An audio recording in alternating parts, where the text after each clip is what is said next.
What's up, DK? Ah, dude, it's been a while. It's been a minute, man. Every time I see us in swimsuits, Greg. It's pretty ugly. Absolutely kills me.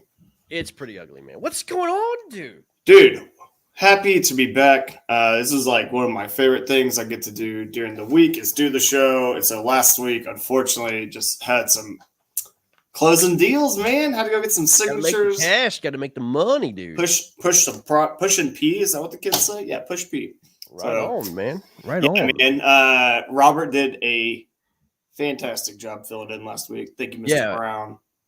It was good, man. Having Conrad on and having a little, mental session. So that's what's going to have to happen for me, man, because I'll tell you what, man. Guntersville did not show out for me, man. That's all right. We're here to talk. We're here to talk. Just have some fun, man. Sit back, relax. Yeah. It's why we had to start the show an hour later. Do me a favor, share this feed, man. Let's just sit back and talk and chill and have a good time, man. And we're talking. I mean, you're not going to talk about. I told you what I was going to talk about. And that's all I was getting ready to tell people before you were doing the actual podcast thing where we tell people to share it because that's what we should do. And I always just want to get right to the shit. Yeah, exactly. But yeah, we had to start an hour later because Greg's got hate in his heart, and it's just not safe for anybody that is up that early. Nah, it's not. We started an hour late because I was wrecking them on the Potomac River, baby. Yeah, wrecking them. Listen, I was out there for 3 hours. I caught 4 snakehead and 15 bass, man. It was epic. It was epic. Dude. Like, remember when I said that the KBF should have come here like 2 weeks later? Oh, yeah. Did I say that? Okay. Yeah, you did say that. It's 2 weeks later, and it is on fire. Caught a 20-incher on a bed. Woo! It's almost like you live there. No, it's almost like I know what I'm talking about. Almost. A lot of people don't want to admit that, but Greg knows I got it right. Sorry, guys. Yeah. All Greg's haters out there. Man, first off, got to give some credit where credit is due.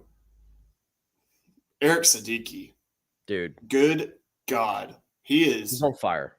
On fire, man. I don't know what that feels like. I want to know what that feels like.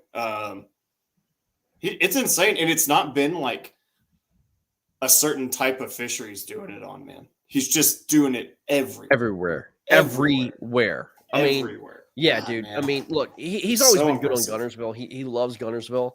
But you're right. I mean, like, there's a difference between Robert Richards, whatever it is, lake, Bassmaster Classic, and fishing for like spots and colder water, deeper reservoirs, and then going to Guntersville and doing what he did.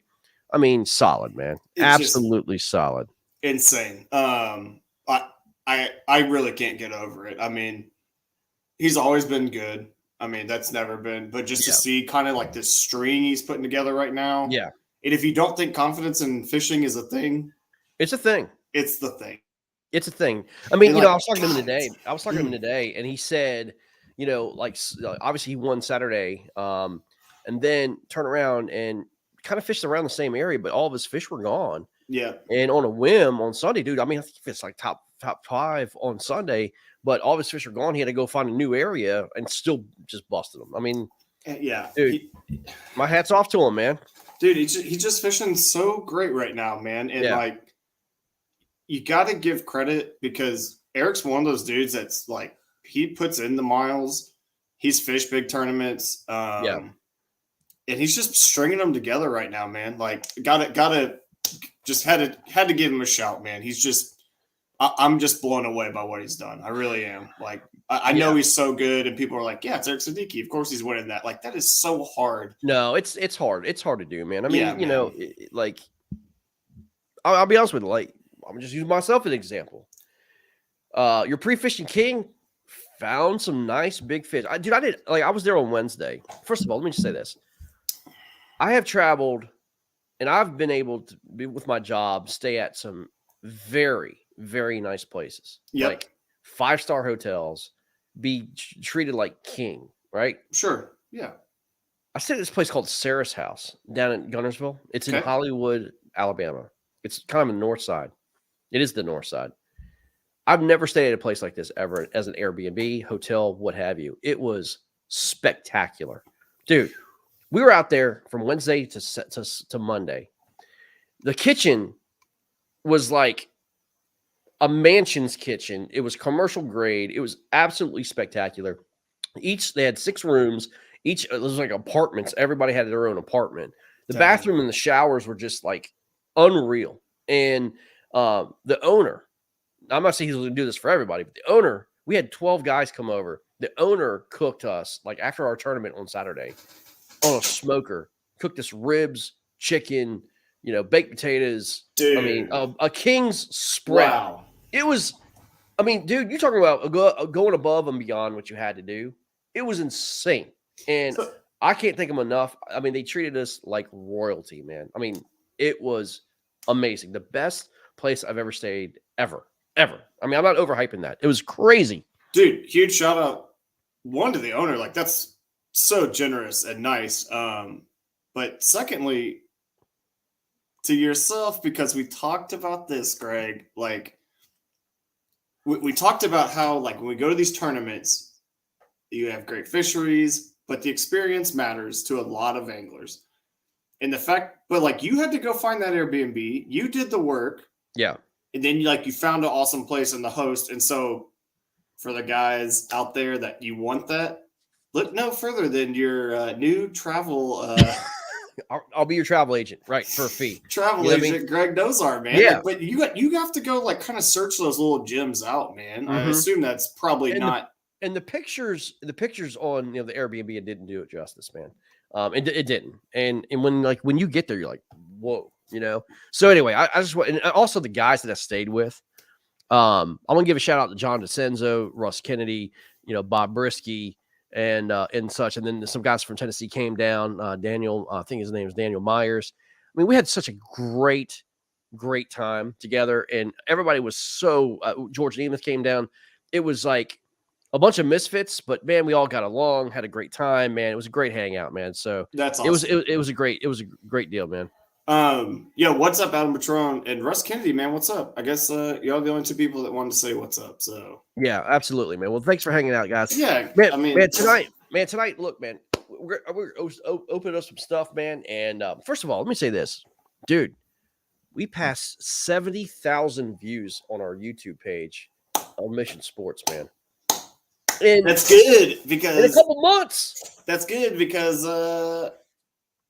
I finally have time, and the return of BK's Baits, as promised so many times before, is actually going to happen back. So awesome! Got it set up. I have everything like out. I finally have access to all my stuff, so I can actually put together quality videos, and that's kind of been my personal rub with it. Is like, I don't want to talk about stuff when I can't give you guys actual juice because I can't find shit. Right. It's just packed in boxes. So yeah. Hey, I want to also give a shout out. Russell Kennedy won the $1,000 pot, man, for the tank tournament, KFL tank tournament, man. He came up strong there. He had 2 good days, and I don't think he finished in the money either day on KBF, but he had a great showing, man. Did real well. So my hat's off to him. But dude, let's talk about the old pre-fishing king and tell you what happened to me, man. Well, before we dive into this diatribe, we do need to give one more shout out. We gave Eric his due, but just Adam Patron, man. Like, oh, dude, so many everywhere people, you go, you sick freak, you catch fish everywhere. And this isn't just because Adam's in the chat. It's like I fished against Adam here in the South. He was always like a force. And like when he went up north, I was like, I guess we'll see. Like that is such a different ball game. And he just didn't miss a beat, man. Like I don't get it. He just goes everywhere and catches them, man. Yeah, it is. It's crazy. But you know what, dude? This is HiNdSite's 2020. We don't talk about winners. We talk about losers. Oh, we still give shout outs to people that like Eric wasn't for winning Guntersville. I didn't say that. Yeah. I just said the streak he's been on. We need to acknowledge it. Yeah, no, it's becoming ridiculous. It is. What Adam Patron's doing, insane, man. And it is. Now we can get to how insanely bad you did. Well, I wouldn't say it was insanely bad. It was bad. It was bad. Oh, so come on, dude. It's Guntersville. You got him in pre-fishing. No, I didn't get him in pre-fishing. Dude, I struggled in pre-fishing. I'll be honest with you, man. I I did. I struggled, man. Let me tell you this. I went to Mud Creek, caught a bunch of 14s and 15s. Didn't really get on a good bite. My motor died at Mud Creek. I floated back to the ramp, started fan casting. Do you want to talk about that? Do you want to get into the boat deal? Because like I don't think I've ever heard you as angry on the phone as they're in that. I'm gonna tell you straight up, man. Old Town, you got to get your Minn Kota. You got to get your crap together, man. Look, I'm gonna be honest with you. I was livid because here's the deal. Paid a lot of money for this boat, okay? And it's a tank. It's reliable. His reliability is to a certain point. I will tell you the way this thing is engineered, okay? I'm a big fan of the autopilot. I love it when it works. But 2 times in this trip to Guntersville, it's fried, okay? The thing is this. Like when you pull this cord and you bring down the motor, it like creates this violent like lock, right? So when you slam it down and it beeps and it shows it's got connected, the only way that it's holding itself together is an anchor lock. And you put the rope into an anchor lock, which slips half the time. Right. And then like you're going around, and the way this housing is, it's plastic. It's a plastic housing. And you know, you're in grass, you're in wind, you're in all these different things. And like I was in spot lock, dude. You know, first of all, I went down and pre-fishing on Mud Creek, and I got caught up in like pads, right? It was in thick pads, and it was like, you know, the propeller kind of just stopped, and the blade itself doesn't have enough thrust to get through and cut through some heavy stuff. And like, you know, it doesn't have a ninja blade or anything like that. It's only a 40-pound thrust, where you got guys that have 70-pound thrust, and they're just cranking right through this stuff. Well, it stops. Well, then it creates this torque in the motor, and then, you know, like electronically, it starts blowing the connectors, and, you know, it will start stripping and pulling the wires away from the connectors because, again, I mean, it's just like this vibration that's really violent. Well, that's what happened to me there, man.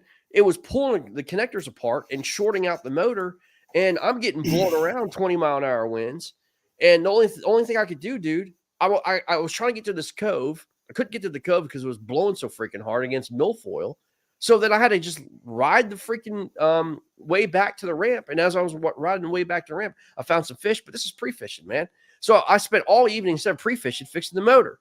So I fixed the motor, and then come Saturday, you know, Saturday was ridiculous. Like we were, you know, during the tournament, you know, we got to the spot and we were off this mountain. It was blowing. Dude, they called for winds like 10 to 15. Dude, it's blowing 30. Okay. And I put it on spot lock, right? Mm-hmm. Well, okay. So you've got current, you got wind, and you got grass. Right. And you put it on spot lock, dude, and it's going everywhere. Like, zzz, zzz, I mean, everywhere you go. And so I'm trying to stand up and cast in 30-mile-an-hour winds, dude. I'm almost getting knocked out of the boat because spot lock doesn't know what to do. Yeah. It's not like usually spot lock will just hold it and just kind of like adjust the speed and everything else. Well, dude, when you have 30-mile-an-hour winds, I think it's too much for the motor. It just doesn't know what to do, especially when you're in thick stuff. And so, quite frankly, dude, like, you know, I got out of there. I just couldn't take it anymore because I couldn't hold position. So that spot was basically burned out for me. So I was like, I'm going to get up. I'm going to go to the creeks where I have a little bit better chance to kind of, you know, go to where I saw some bedding fish and stuff, right, and get out of the stinking wind, you know? Yep. So I bailed with plan A, went to plan B, and all the stuff I had there was gone. Like I literally checked them on Friday afternoon. There was massive, massive fish on these beds, dude, massive. And I was like, okay, sweet. And like they were in like 4 to 5 feet of water. You can barely see them, but they were there. They were all gone. All gone. It was unbelievable. So I'm scrambling, trying to flip in grass, and I wound up catching 2 in this creek. And then I was like, okay, now I need to go to plan C. And plan C, I never pre-fished, but I've fished this area in times past. And just so happened Russ Kennedy and Bob Brisky were there, and I was fishing with, you know, going up this creek or this area to where it kind of opens up and there's this like grass mat and everything else. Well, there again, dude, I was getting ready to go into this grass mat. Before this grass mat, there's like this little channel that's trying to get cut through. and the freaking motor blows again. And dude, like now I'm at least 1.5 miles, 2 miles from the ramp.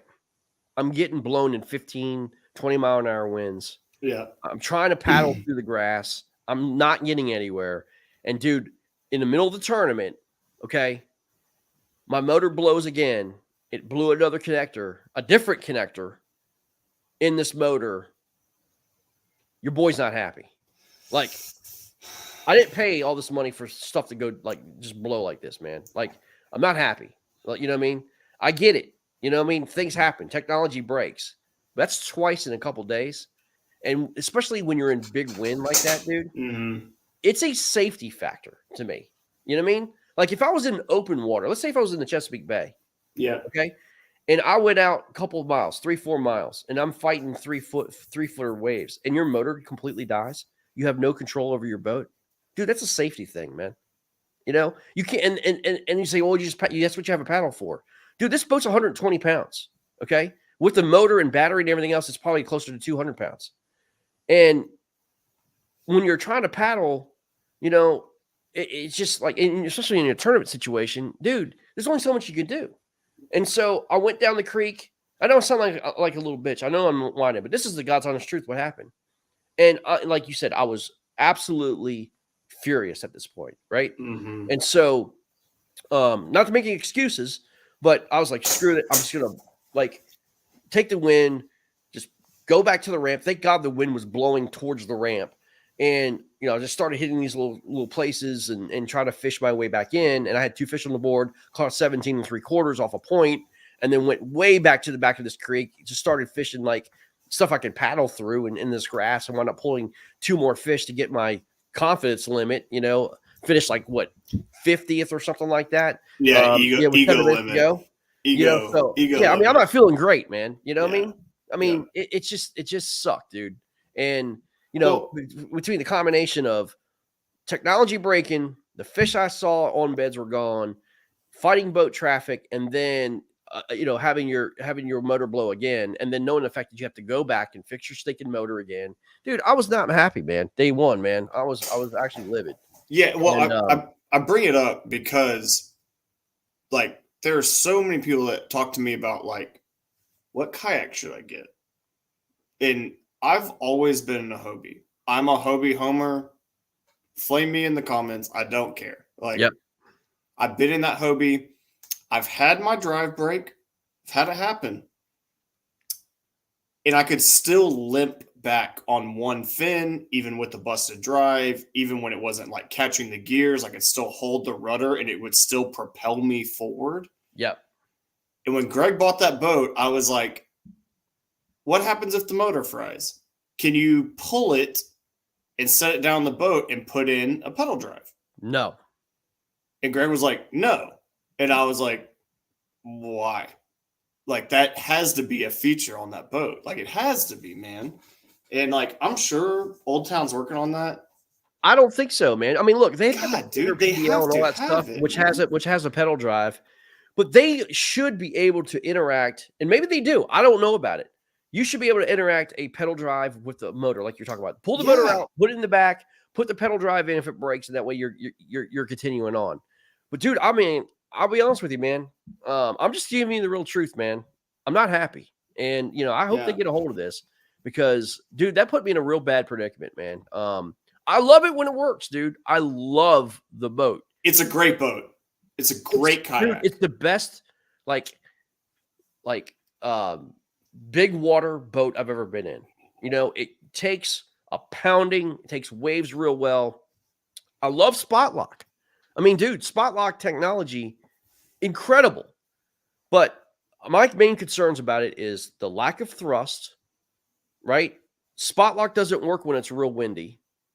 And you have GPS problems, like when you're in mountainous areas, it doesn't do well. And then the whole reliability issue. And I'm just giving you the God's honest truth, man. It really ticked me off over the weekend. And so, I mean, it really started getting me like, okay, wait a minute now. I mean, so you know what I did today, dude? I went back on my Hobie. I mean, you know what I mean? I did. I went back on my Hobie today. I had to get a break from it. Sunday. Oh, by the way, so I'm not done. So 72 inches is what I had. You got to remember too, I was fishing the KBBT tournament too. Oh, like the national championship. Yeah. And even more upset was the fact that Tim Gurley was beating me, like 81-72. Didn't have a good day on Guntersville. And let me say this too. I want to be careful what I say. Ending your tournaments at 1:30 is a joke. I get it, 8 hours, 5:30 to 1:30. But dude, I didn't go to Guntersville. To end my day at 1:30. You know what I mean? Yeah. Yo, Jeremy Baker, what up, man? Old Juice in the chat, man. But I mean, 5:30 in the morning. I get it, dude. It was, right at light, and it's an 8-hour day. But dude, I'm telling you, me and Jeremy Baker were talking about this. Like literally, I cannot believe the tournament's over right now. Like it feels like we're just getting started. You know what I mean? Man, there is one thing that I really do love about KBT tournaments. And a lot of tournament directors are going to hear this, or people that fish tournaments are going to hear this and cringe because you have so long to put the puzzle together. But I love that we do such long days, man. I do. Like, I like that guys get a good chance to adjust, to move boat ramps, even if it's on the same lake. Like, they get time to, like, go fish their best over that period. And there have been tournaments where I'm like, I figure it out late. Like I'm not like my fish moved or something early in the morning. And I'm like, God, if I had 30 more minutes, if I had an hour left, and it's like, it's a 7-8 hour tournament. And everybody has to fish it. Everybody is fishing the same time, but like, and I know there's major and minor periods of every fishing feeding day. Right. Sure. And so there's usually an early morning bite. It doesn't matter what the thing says. Their fish are going to bite early in the morning. It just happens. Then you have a midday, like around noon, that something just triggers. It's lunchtime for them, right? It might be a very, very small window, but a lot of bites happen between like 11 and 12. Yeah. And then you'll have an evening bite right around the 3 o'clock, 4 o'clock when the sun starts getting down. And it just becomes epic. You got this last half hour of just like this, evening bite starting, and it's just awesome. And like you said, I wish TDs would kind of just maybe extend that out a little bit more. Like you said, KBBT does a great job at that because we go from 6 to 4, and it's a great time, and you could see the numbers that we put up. But like you said, man, I mean, it was very quick, and on Saturday, dude, I went to 3 different ramps, and before I knew it, it was over. You know what I mean? Yep. And and some people might not even need that because, you have guys like Eric Siddiqui on day one, literally caught his limit in 20 minutes, the first 20 minutes, man. Literally, and he was upgrading the entire day. It's incredible. Okay. So, yeah, and that is incredible. But, like, this is where I'm talking about it the most. So, like, you and I both have jobs. You can travel, and, like, that's great. So, like, me and you go fish a tournament. You can pre-fish every morning at, like, 6. And like, let's say I work a job to where I've at least got to be up and like running it till like 3 or so. Yeah. So then like I get this like 3 to 6 p.m. bite window, or I get this like, if I get out early, I take half a day. I get out there at noon. So like the bite window I figure out is like this 12 to 3 bite. That tournament you fished, if you were one of those people that had a job, had to take a half day, didn't get to pre-fish that much, you got there late Friday at 1 p.m. and you went out from 1 to 4 and you figured out an awesome afternoon pattern, you got screwed. Yep. You got screwed. You didn't get to fish that at all. No, you're right, dude. And you just the pattern shoot it in the morning. You just go down a bank you maybe never been to, or one you pre-fished and you're like, I hope they're here in the morning. And they're not. They're just not. And that hurts, man. So like you're talking about, man, like, the area we were fishing in, where I fished all day on Sunday, in the morning, the pattern was very simple. Outside edge. Yep. Boom, boom, boom, boom. Okay. Now I missed a ton of fish. It was my fault. It was an execution problem, but the bites were there. Outside edge. Yep. And then the bass during the morning, as soon as that sun got up, were going inside the grass, inside the holes. And then you pitch in the holes. And then there's no doubt in my mind, come around 3 or 4 o'clock, they're going to be chewing the top. No doubt in my mind. They will come up and slam the top. Yep. So you have 3 phases: outside edge, in the middle, and then on top. You know, and it would be a repetitive pattern, no question. And I bet you absolute giants would be caught out of that place. But like you said, man, it was interesting, man. It was interesting. Yeah, I mean, like my first year kayak fishing, like, you know, I could like sneak out of work early, maybe a little Friday, like get out to the lake around like 11:30. I'd fish till like 3 or 4 o'clock, you know. And in the tournaments, it's like I'd start fishing the tournament. It'd be 11 o'clock and I would not have a fish. And I was like, what am I going to do? Everybody's caught a limit in the first 30 minutes.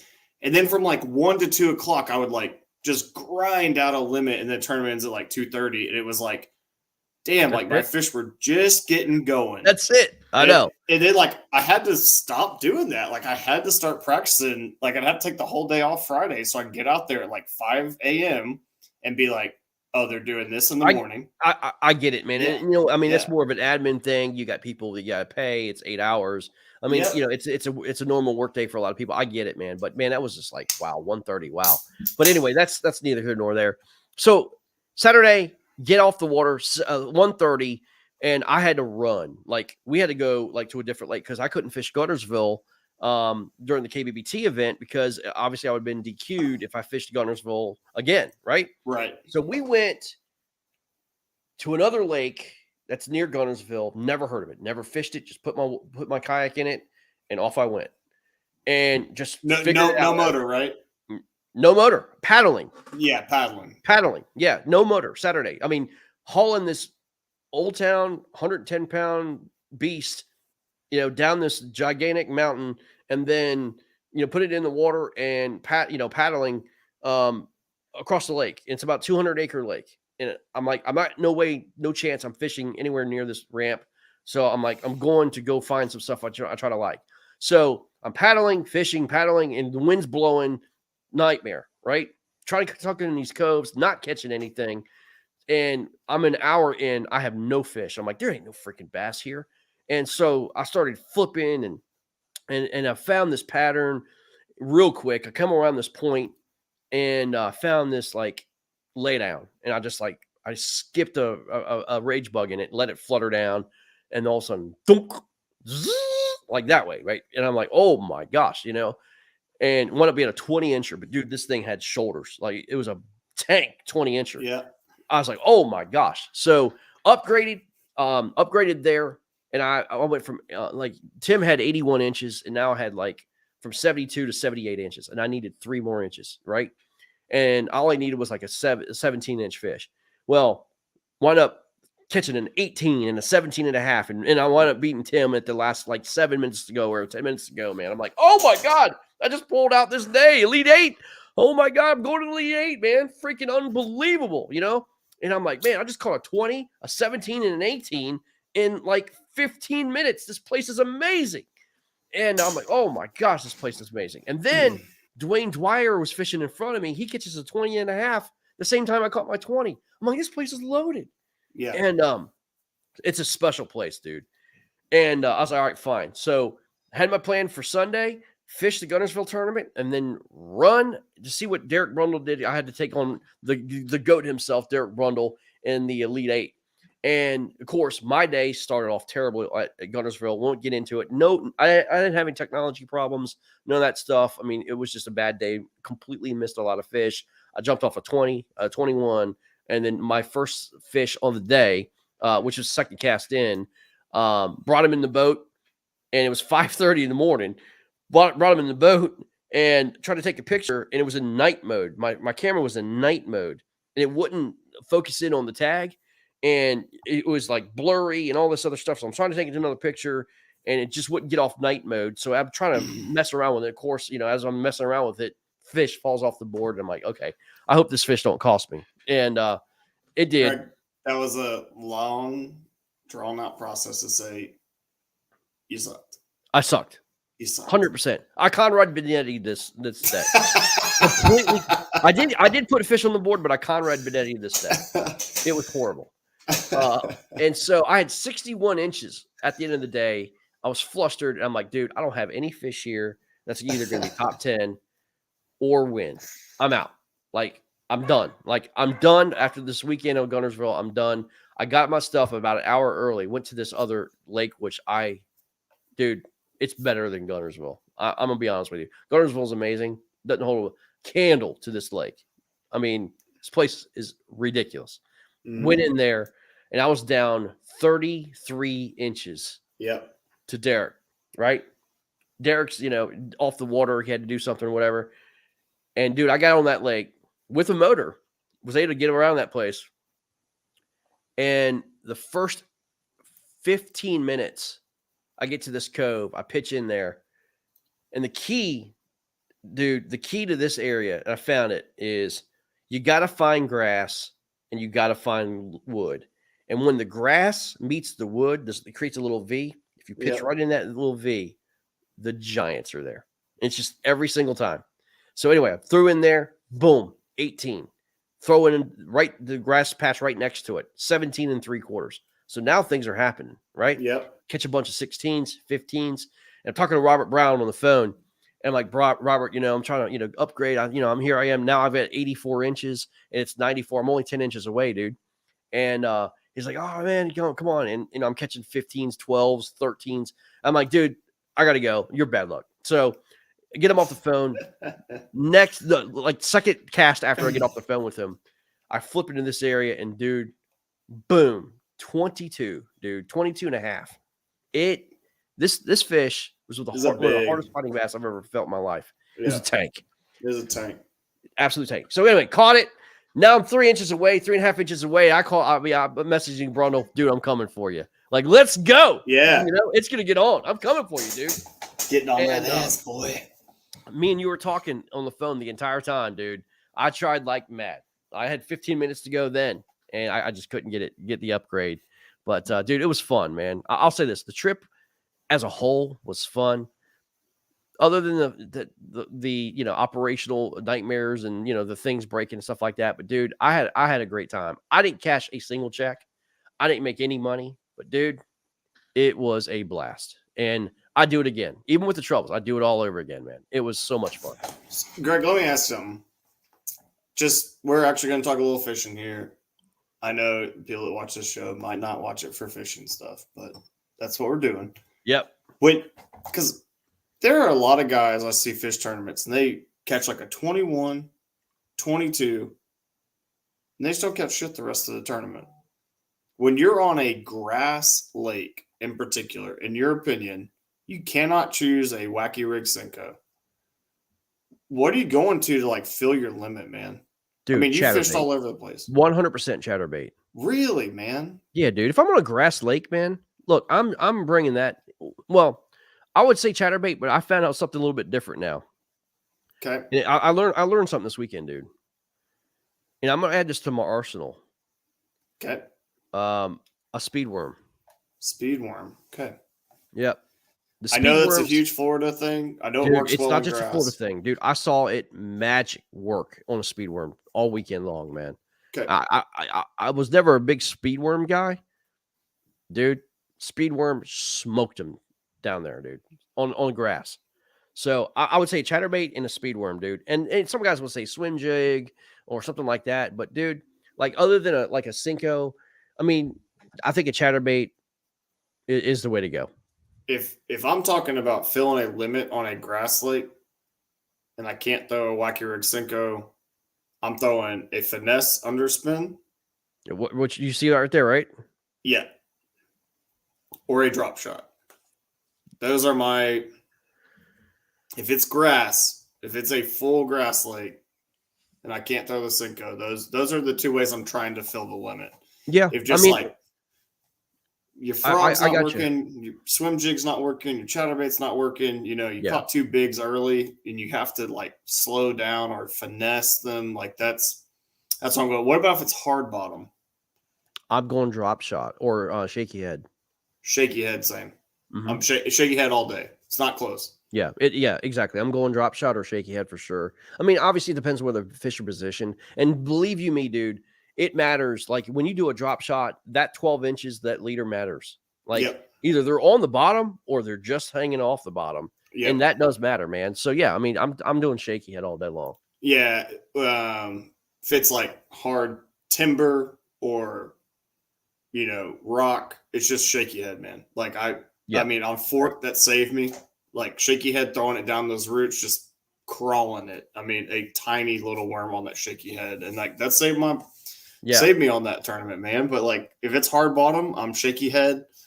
If it's grass, drop shot, tiny finesse underspin, and I mean finesse, 2.8 and a 2.8 Kitech and like a 1-aught underspin. Russ Kevin giving some juice. Speedworm adds 2 components to a frog and a Cinco over the grass. I like it. I'm not doubting the Speedworm, man.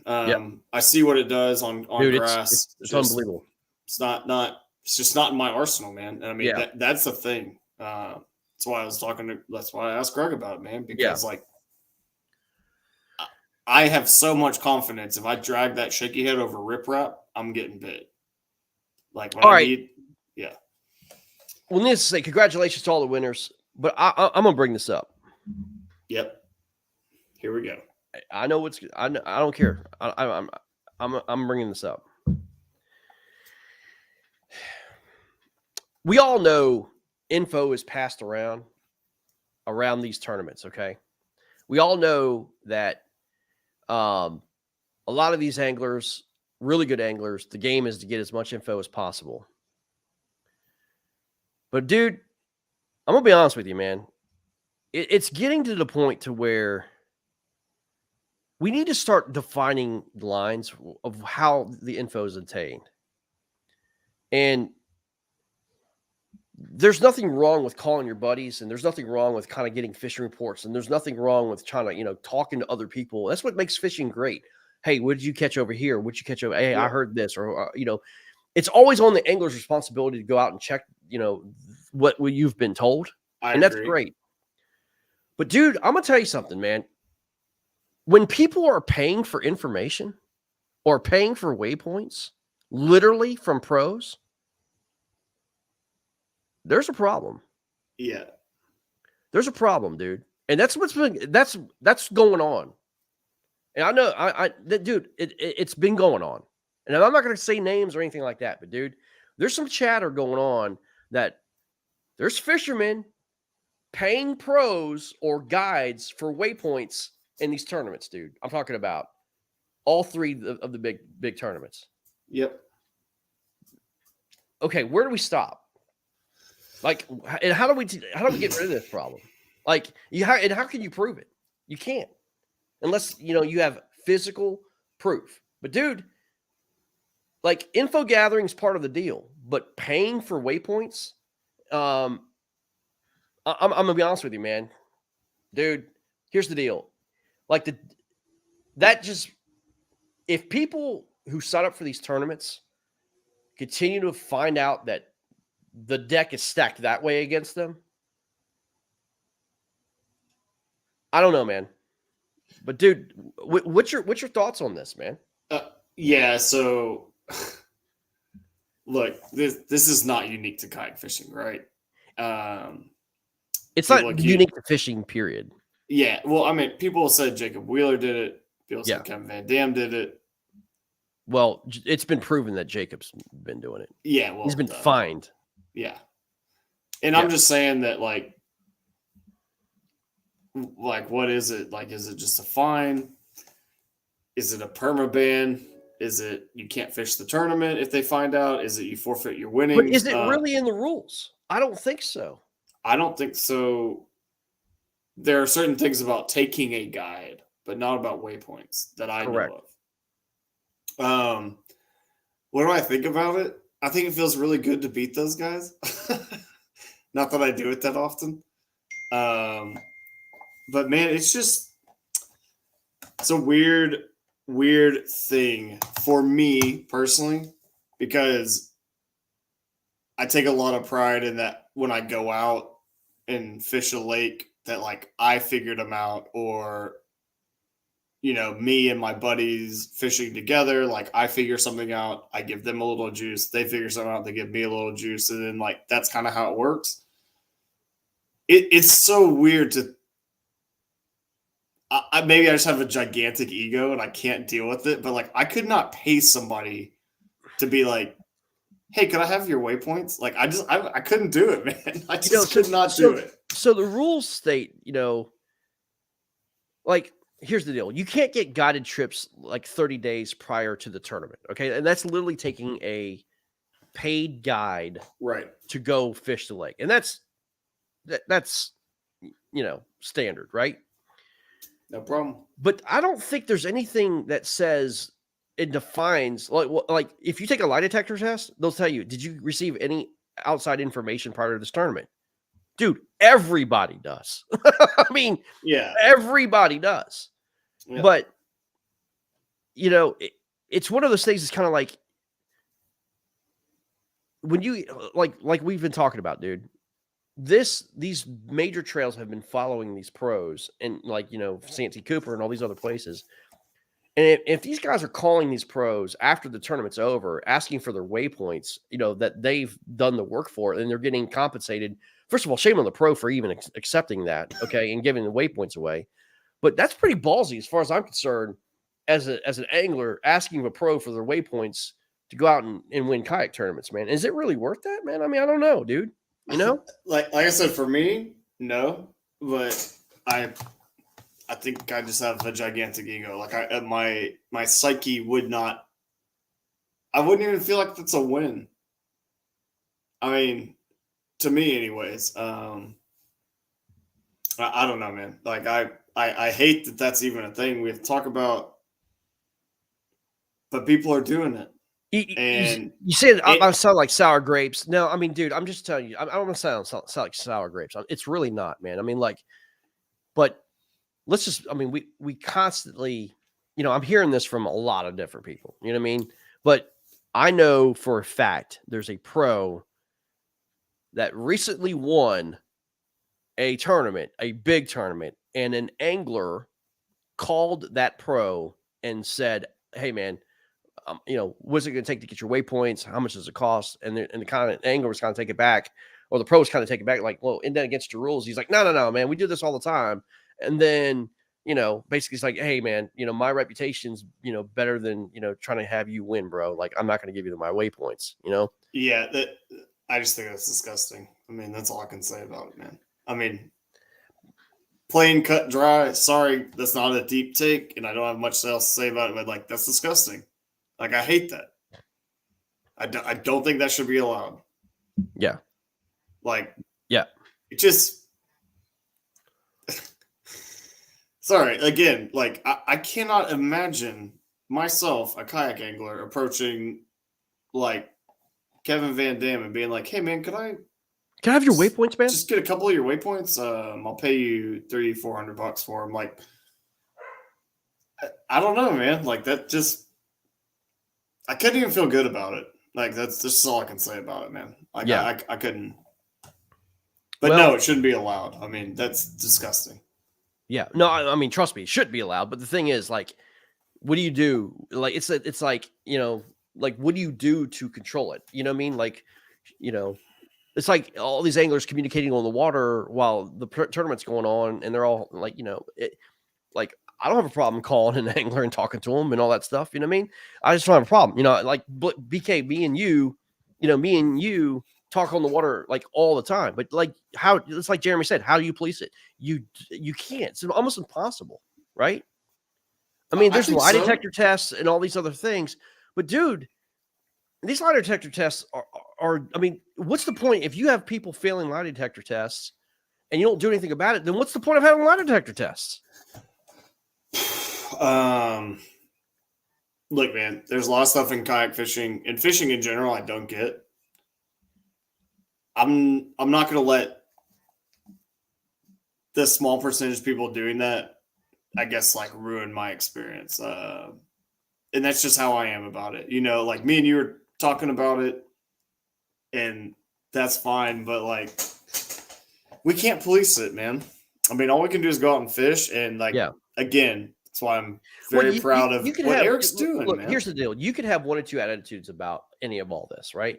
Yeah, you could be woe is me, it's just another excuse thing. Or you can just go out there and say, you know what, I'm going to beat the system.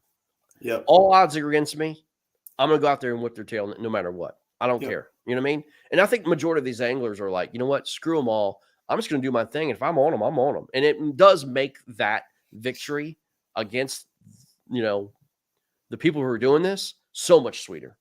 It doesn't happen as often, but it's so much sweeter. Oh, you know what I mean? It is, man. But I mean, just like the information thing is hilarious because I've heard, about somebody paying for waypoints, but I've also heard at Guntersville that happened recently that there was, people saying, and they're not guides. I mean, they're just people that we fish with giving people false reports and giving other people. You mean lying to reports? Lying to them?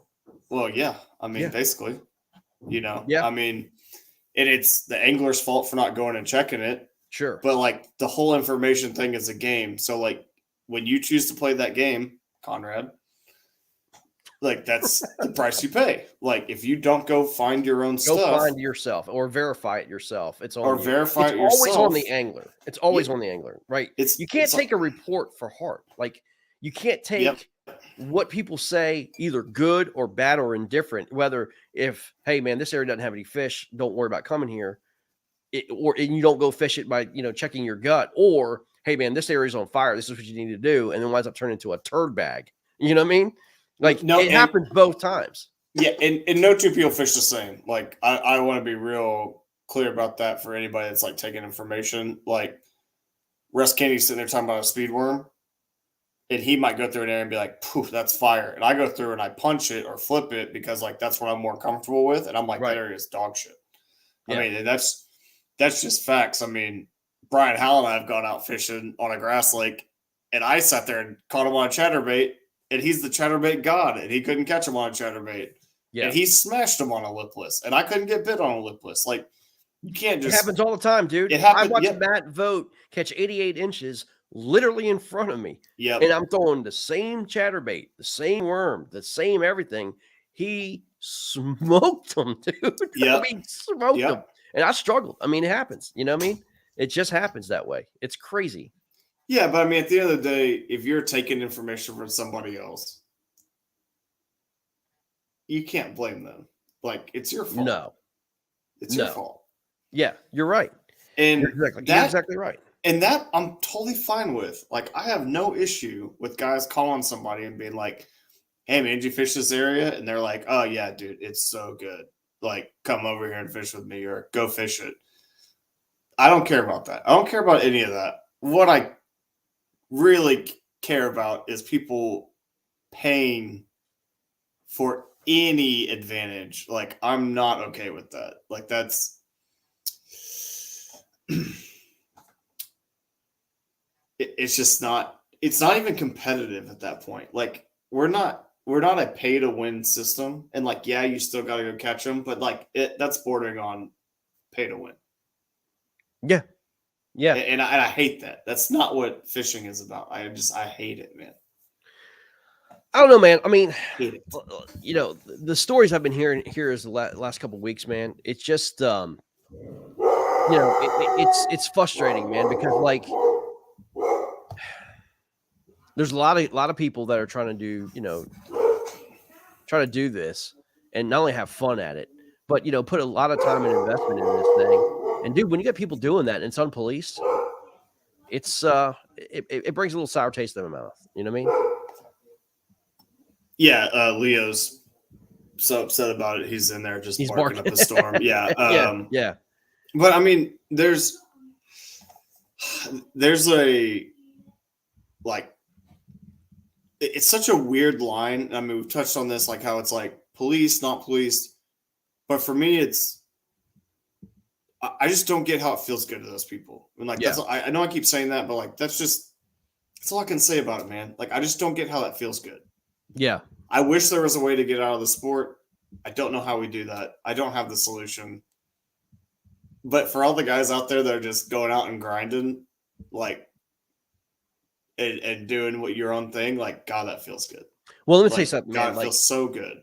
Well, that's what I'm saying. Like, there's legit wins, and then there's, illegitimate wins. You know what I mean? Yeah. Like, legit wins are the guys that are not dragged to a spot, or unlegit wins are not guys who are just dragged to a spot and say, hey, man, throw this bait here, do this, do that, and you're going to wind up winning. That's all great and all, but dude, like, really? I mean, like, anybody can catch fish if anybody puts them on the fish. You know what I mean? Like, anybody can. But dude, the guys that actually do their map study, bust their tail, do the pre-fishing, go out there and try to, beat the fish and beat the lake without any kind of, like, other further assistance.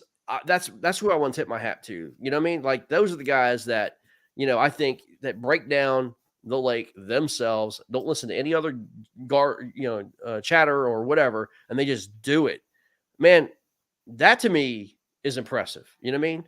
Like, that to me is just super impressive. It's why I shouted out Adam Patron, man. Exactly. Adam Patron does it 100%. This guy shows up to every lake and looks at the maps. He's one of the best map studies I've ever seen, and he wrecks them everywhere he goes. I mean, that's who I have respect for, man. Yeah. Huge respect. And I think there's a ton of people that recognize that. I do. I think there's so many people, because the majority of the guys fishing aren't the guys paying for waypoints. They're guys that are going out there. Dude, we're talking about a very, by the way, don't get me to think that this is some kind of widespread epidemic throughout the sport. I don't think so. I think it's very, very small, minute people that do this. And, eventually it's going to catch up with them, man. Yeah, I mean, that's what we're talking. We're talking about such a minute thing. Like, and while it's so infuriating, and if you're one of those guys that's fishing against it, you can always be like, I wasn't paid for waypoints. Somebody was, this, that, and the other. And everyone's like, oh, you sound like sour grapes. But the realistic side of that is 98% of the people you're fishing against are legit. 100%. I mean, they're just good. Yeah. And right. That's why I'm just saying, like, for that individual or individuals. Yeah. I mean, whoever was the guy that you heard was paying for waypoints. Well, that's disgusting. I mean, so let me ask you this though. This happens a lot in the pros. What if this information is sponsor driven, right? Sponsors have teams of anglers. Okay. And sponsors want their anglers to do all well. So it's kind of like the family of the sponsors, like, hey man, like the pros and the kayaks all have the same sponsor. Okay. And the sponsor wants to have them all share information. I mean, is that different? All right. So let's just pretend that we're a sponsored team. Me and you are both on the Washington Warhawks team, and I'm going to go fish a tournament. And you give me info about that lake. Like, is that different than paying someone? Yes, Greg. Like, yes, that's different.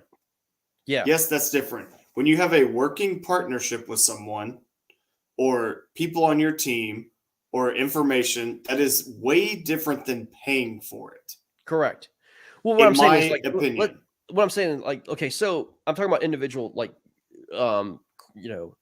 individual events like the Trail Series or Hobie or whatever. And let's say X company has a pool of anglers, okay? Yep. And the company rep is there, and the company rep has been given information by their pros who just got there, okay? Yep. And this company rep starts giving these anglers the information of where to catch fish because they got it from the other pros and it's passed down to these anglers. Is that okay? I'm saying yes, because they're not going out and paying for it. I agree with you, dude.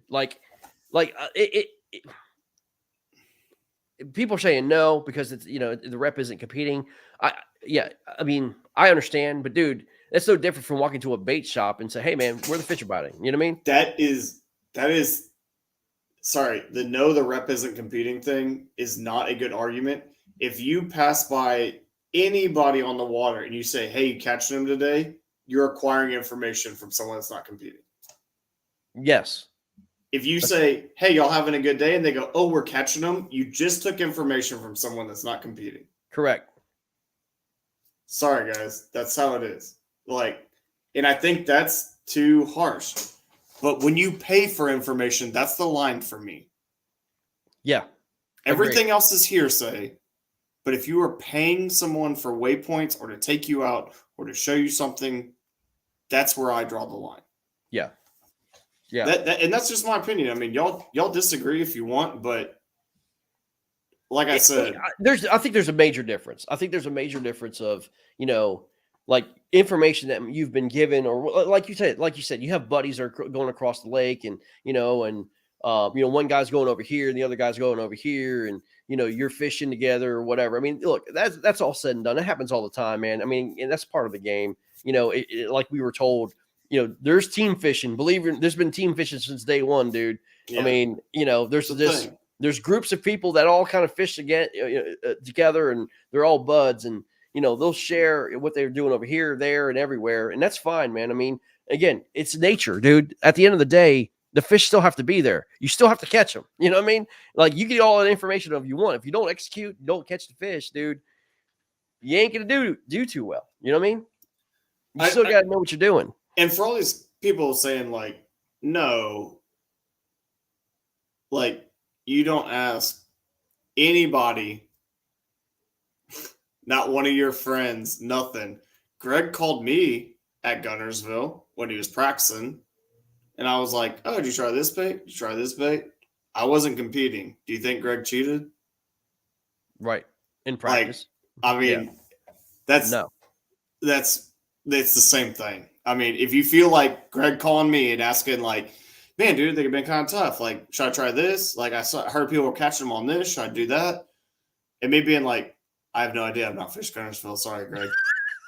Right. He's getting information from me that I've not fished Guntersville and I don't know. Like, right. Do you think Greg knows I'm a cheater? I mean, let's just call it how it is, man. Like, call him out. Yeah. Russell says, "Does he pay you?" Like, no. No. Like, no. He did not pay me for information. But for all y'all people saying, like, a rep of a same bait company, we're all under Megabass. And some Megabass pro is like, "Hey, Greg, man, like, dude, I call him doing this. Like, make Megabass look good." Right. That's not the same as going to that pro and being like, "Hey, man, can I pay you for your waypoints?" Like, it's so different, right? Violently different, man. Yeah, it is. It is. But I mean, like, as I said, man, I mean, I love the sport. Dude, competed in it for quite some time now. I absolutely love it. I'm addicted to it. I mean, I wish I could do this full time. I really do. I mean, I just love it. But it's getting to the point to where it's kind of like, man, you kind of have to rethink yourself. It's like, man, okay, when you're hearing about all this stuff and you're just like, man, I don't know, man. It's tough. I think I was, at the start of this year, like, I got to fish some tournaments. I was Bob, 2 for 3. No, he did not ask. I did not ask for advice on the second lake. Nope. Figured it out myself, brother. Bob, he did. He called me and said, "I hung up on Robert Brown and caught a 22." And I said, "That was good. Good move." And then, like, I don't know, man. BK's advice was just hang up on Robert Brown. Yeah. But, like, this was, like, the start of this year, I was kind of like, man, I feel like I've been so caught up in, like, doing what everybody else does and, trying to be like, what's the secret? Or, like, I hear people catching on chatterbaits. Like, I love throwing chatterbait, man, but, like, it's just not my game all the time. No. And I hear you, man. I hear you. When I kind of just like stop listening to everybody else and just doing my own thing and not worrying about bullshit and who's cheating and this, that, and the other. And I just kind of started fishing, man, like it was so much more enjoyable for me. Like correct. Just so much more enjoyable, man. And like I got so much more joy out of just going to these tournaments and feeling like I did well and like fulfilling, because like when you go fish tournaments, like it's for you, you know, and you fish to your strengths, and you'll just feel better about it when you listen to Doc Talk. And I think Conrad, you know, listen to that interview, I think he got way sucked into that. I think he got so drawn into like, it's a national event and there's this and this going on, and I need to, you know, just listen to these things, and he got away from like, I think what Conrad does, and like Conrad's a great fisherman, man. He is. And for me, dude, this is pretty much going to be it for me for the rest of the year. I mean, like I'm done. Like I'm done with the traveling, except for the KFL. I mean, I want to concentrate on KFL and local tournaments. I've got a local tournament come Saturday. I got a local tournament come, you know, next Saturday at Lake Anna, which I hate, but I'm going to fish it anyway. Support it. It's time for me to kind of like take a step back, focus on KFL, which I'm super excited for, and then I'm gonna fish local tournaments for the rest of the year, dude. I think I'm done. Like I don't want to go to national championship. I don't want to fish any more Hobies. I'm definitely not going to fish any more Bassmasters. So I think I'm kind of done for the year. I'm just going to hang it up, man. And just enjoy fishing again with my team and my local tournaments, man. Yeah. That's what I want to do. Yeah. I mean, I told you, like, my first tournament back that I plan on fishing is on Athens. I love that lake. Right. I'm not going to go practice. And I'm just going to go there. No expectations. I'm just going to be like, I just want to go have fun. Like, I've been out of it for like 2.5, 3 months. I'm not got to fish a tournament. Like I'm sure I'm going to be so rusty. Yeah. But I don't want to put that pressure on myself to be like, dude, man, you've really caught him on this lake. Like you need to perform. Like I just want to have a go have a good time, man. Like, dude, that's it. Like I can't tell you how much I enjoyed just going out this afternoon, taking the phone off. Yep. And going out in my Hobie, catching snakeheads, wrecking snakeheads, dude. It was amazing.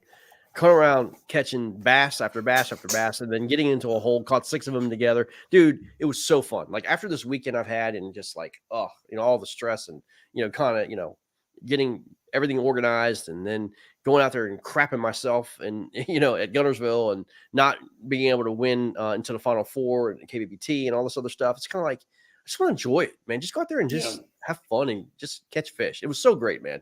It really was. Yeah. I really needed this afternoon, man. I really did. And to see the Potomac River kind of light up again, that's kind of like, I just enjoyed, that. It was awesome. And that's kind of like, I was really thinking on the water, like, man, I don't want to do this again this year. Like, I don't want to do what I did at Guntersville this year. You know what I mean? I want to, again, be with my teammates and hang out with my local guys and kind of get back to the grassroots of where I loved fishing. This whole traveling nationally and all that stuff, dude, it takes a toll on you, man. It takes a toll on you, dude. I mean, Greg, you and I were talking recently, and you were like, "Hey, did you get to go fishing this weekend?" And I was like, "I didn't even take the kayak out." Like me and the wife, and like Brooke is such a trooper because, dear God, there was so many snakes. But we like went up the river and we just fly fished, and all of our MLF guys would have been so excited. I caught like 48-inch bass. I mean, just absolute tanks. I know all of y'all would have absolutely loved to just watch it. So many little dinks. I know y'all are big fans of that. But God, man, it just felt good. Like it just felt so good to just go out and just like, I'm fly fishing. I wasn't even in the yak, and man, it just felt so good to go out and just catch fish. Yeah. Man, I mean, that's why we do it. Love it. And like, we get really caught up in the shit of these big tournaments. And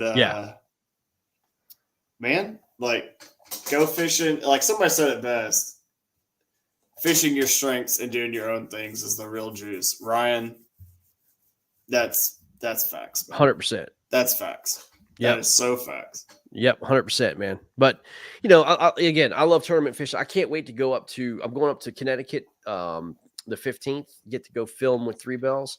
Having a good time up there, dude. I can't wait. So fun, dude. This is gonna be so much fun. I'm gonna be fishing hopefully with Ryan Nye and Jack Tibbins and Derek Brundle and do some striper fishing. I mean, again, fun, right? Fun, and then it's all hands on for KFL, dude. I've been ready for this KFL season. Oh, I can't wait. I cannot wait. It's gonna be so exciting, man. It really is, dude. This is gonna be the best, most entertaining, I think, just kayak fishing thing to watch. My opinion.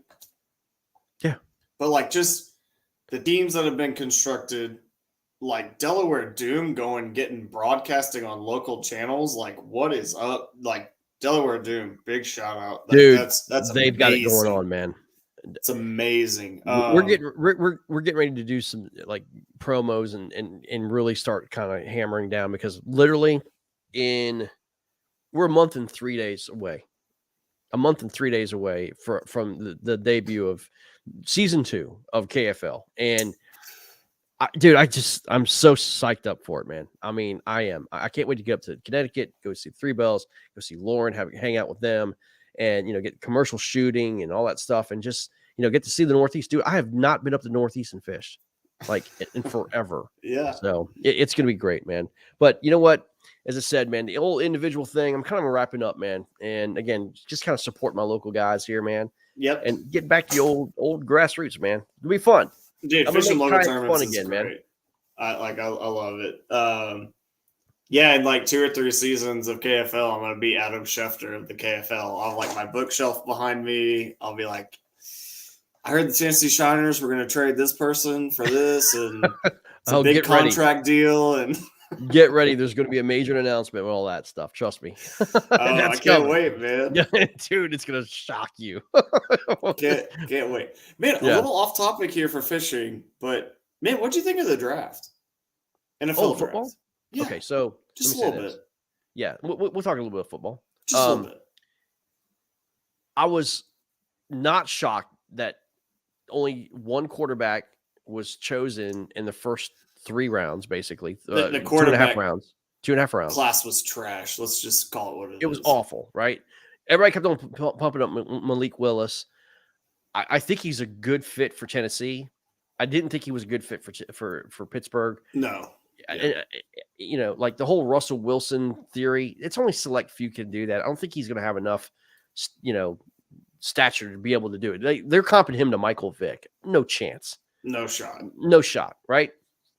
I think the first pick, Carter, was a shocker. I thought Aiden Hutchinson was going to go. I get it, but I think Aiden Hutchinson had a little bit better talent, but 1 and 2, 2 and 1, it is what it is. Yeah. But overall, here's what I was surprised about. The reaches some of these teams did, man.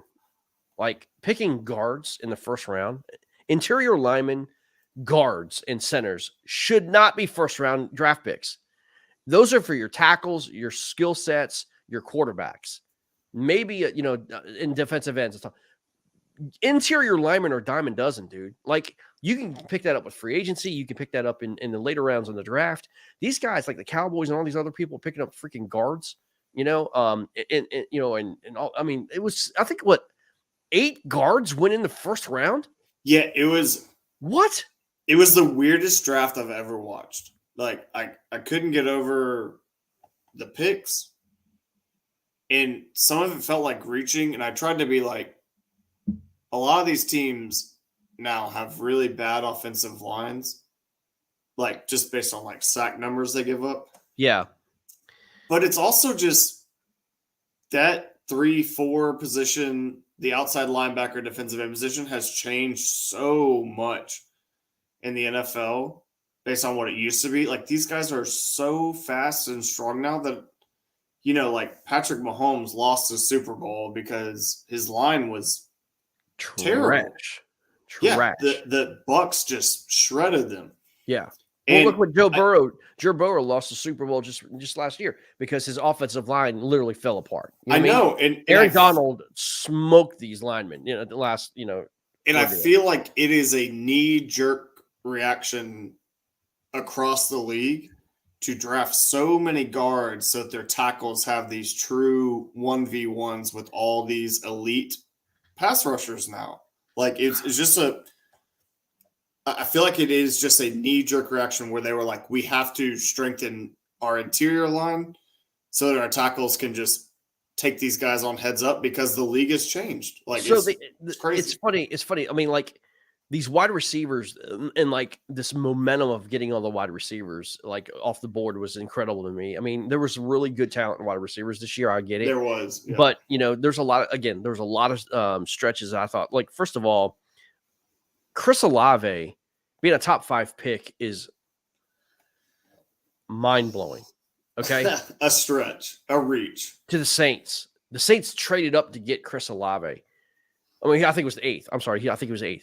That's mind-blowing to me. Okay. They saw the other wide receiver from Ohio State go, and then they want to turn around and get Chris Olave. Chris Olave is a slot receiver at best. Okay. He only fits certain systems. He's not Tyreek Hill. Okay. I mean, but I thought the Saints really reached. Let me say this: the Jets, the Giants, and Detroit won the draft, hands down. Like, not even close. Those 3 teams destroyed the draft. I thought Detroit did a fantastic job. The Jets coming back and getting Jermaine Johnson in the first round, just brilliant, dude. Brilliant. They got Sauce Gardner, and they got dude. They had such a great draft. The Jets are no joke, man. I thought they were just. I thought they were king of the draft. I was super impressed with what they did. Yeah, and that's why I said it was such a weird draft, because by our like traditional understanding of what football is, you look at that and you're like, God, they killed it. Yeah, they did. But the league is changing so much. It is. Like, Greg, when you and I were growing up, running backs in the first round, premium. Guaranteed. If you Saints traded all their draft picks for Ricky Williams to the Washington Redskins. And now we run a 2-back system. Running backs are lucky to go in the first round. Like, it's so knee-jerk in the NFL, and like these trends set in. Yeah. And I'm wondering, like, when I was sitting there watching the draft, I was like, am I so naive to what is happening in the game that I don't even understand the way teams draft anymore? Dude, how about Texas? Zero. Dude, horns down. Like, zero. Horns down. 0 draft picks in this class. Insane. What has happened to that freaking program? It's unbelievable. But insane. Dude, we're out of here, man. That's an hour and 15 minutes, man. We were pretty deep tonight, man. Pretty deep. But thanks for hanging out with us, guys. We kept it respectful. Man. Awesome. We'll see you guys. Have a good night. Later, y'all.